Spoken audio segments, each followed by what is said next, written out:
Shalom yang terhormat para pembimbing mata kuliah Pediatrik Nursing 1. Perkenalkan, kami dari kelompok 3 akan mempresentasikan hasil diskusi dari kelompok kami mengenai bronkopneumonia. Sebelumnya, saya akan memperkenalkan anggota dari kelompok kami.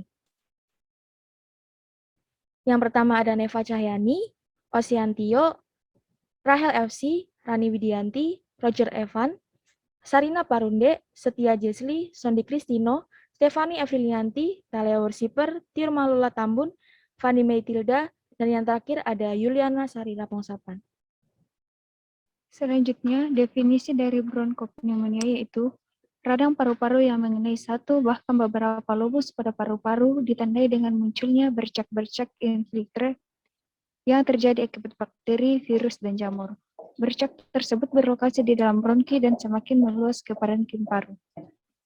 Menurut WHO tahun 2013, bahwa di dunia, angka kematian anak akibat bronkopneumonia sekitar 1,2 juta anak setiap tahun.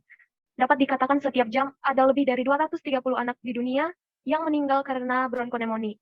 Angka itu bahkan melebihi angka kematian yang disebabkan oleh AIDS, malaria, bahkan tuberkulosis. Berdasarkan hasil Rikesdas, riset kesehatan dasar yang dilaksanakan oleh Kemenkes RI tahun 2013 menyebutkan bahwa di Indonesia bronkopneumonia menempati peringkat kedua kematian balita dari seluruh penyebab kematian. Pada tahun 2013 ditetapkan menjadi 78,8% per 1.000 balita dan 13,6% per 1.000 bayi meninggal akibat bronkopneumonia. Usia yang rentan yang dapat mengalami bronkopneumonia ini adalah kurang dari 2 bulan. Oleh karena itu, pengobatan penderita bronkopneumonia dapat menurunkan angka kematian anak. Berikutnya ialah etiologi. Bisa kita lihat ada dua apa saja yang termasuk infeksius dan non-infeksius. Lalu untuk negara berkembang, bronkopneumonia disebabkan oleh bisa karena bakteri Streptococcus pneumoniae dan seterusnya. Sementara negara maju, bronkopneumonia bisa disebabkan karena virus influenza A dan B dan seterusnya. Berikutnya ialah klasifikasi dan prognosis. Yang pertama, berdasarkan tingkat keparahannya ada 3, dan di sampingnya ada prognosis, bisa bergantung dari faktor pasien, bakteri penyebab, dan seterusnya. Lalu berdasarkan lokasinya juga ada 3, dan prognosisnya bisa karena emfisema, dan efusi pneumonia, abses paru, dan seterusnya. Selanjutnya, gejala dan tanda dari bronkopneumonia ini datangnya mendadak dan diawali oleh infeksi saluran pernafasan atas. Lalu adanya nafas yang dangkal dan cepat, ada bunyi nafas ronki dan wheezing, terus terjadinya kenaikan suhu dan kadang ada kejang. Lalu terjadi adanya nyeri dada saat bernafas dan batuk. Lalu ada sputum yang kental dan nafsu makan yang menurun. Kemudian tes diagnostik, yaitu ada pemeriksaan laboratorium yang meliputi pemeriksaan darah, kemudian pemeriksaan sputum, kemudian pemeriksaan mikroskopis dan untuk kultur serta tes sensitivitas untuk mendeteksi agen infeksius, kemudian analisa gas darah, kemudian kultur darah untuk mendeteksi bakteri MIA, sampel darah, sputum, dan urin. Kemudian ada tes radiologi, yaitu ronsen toraks, kemudian laringoskopi, dan bronkoskopi.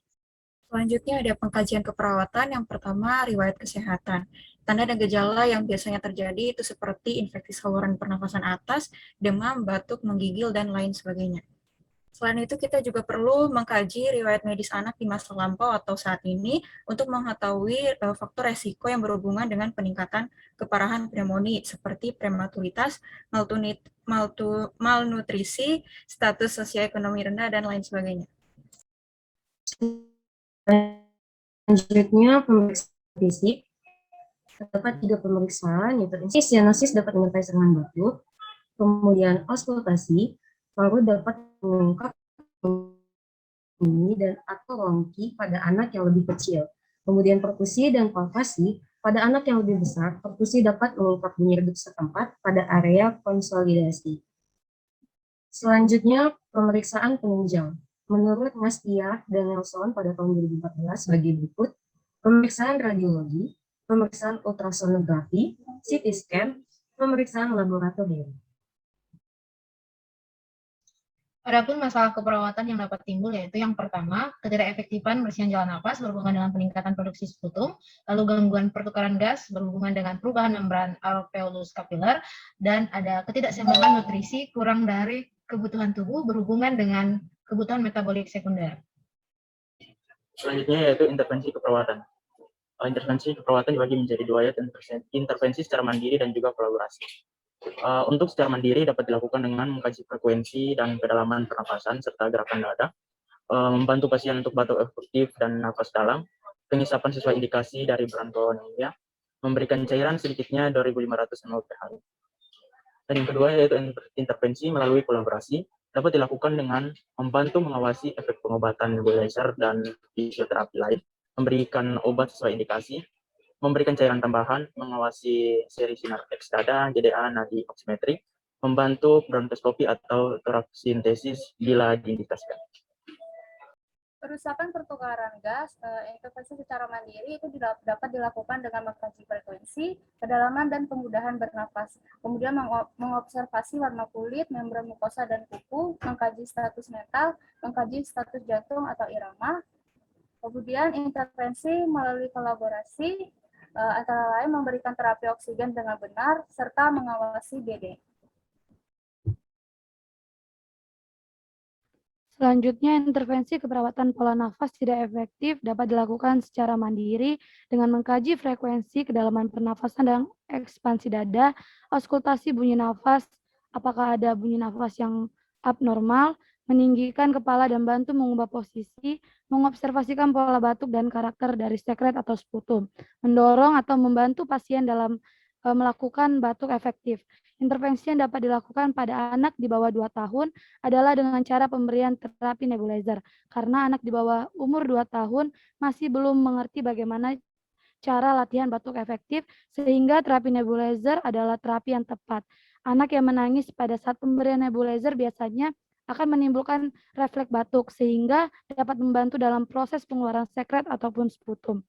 Yang intervensi kolaborasi dapat memberikan oksigen tambahan.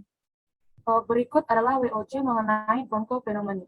Bronkopneumonia adalah radang paru-paru pada lobus yang ditandai dengan munculnya bercak infiltrate akibat bakteri, virus, jamur yang terletak dalam bronki dan meluas ke parenkim paru.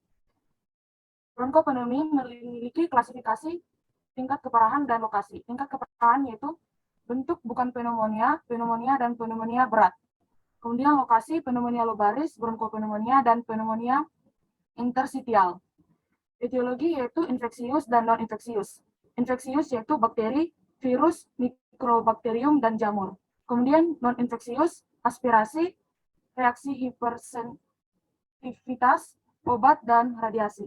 Gejala yang dapat dialami yaitu mendadak kadang didahului infeksi saluran pernafasan, suhu tidak stabil dan kejang mendadak, bunyi nafas tambahan, ronki dan wheezing, batuk beserta sputum kental, pertukaran gas sulit sehingga nafas cepat dan dangkal hingga nafas cuping hidung, kemudian turunnya nafsu makan. Komplikasi yang terjadi dapat emfisema, abses paru, sepsis, efusi, pneumotokel, abses otak, parapneumonia, hiponatremia, dan meningitis.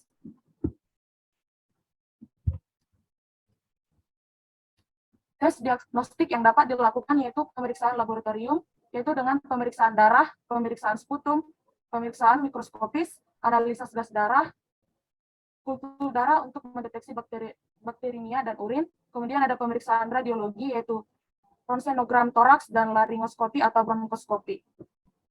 Masalah keperawatan yaitu ketidakefektifan bersihan jalan nafas, gangguan pertukaran gas, ketidakseimbangan nutrisi, intoleransi aktivitas, dan risiko ketidakseimbangan elektrolit. Kemudian intervensi secara mandiri dapat dilakukan dengan mengkaji frekuensi dan kedalaman pernafasan, membantu pasien untuk batuk efektif dan nafas, penghisapan sesuai indikasi, dan memberikan cairan sedikitnya 2.500 ml per hari call. Baik, berikut adalah referensi yang kami gunakan dalam melakukan diskusi kelompok.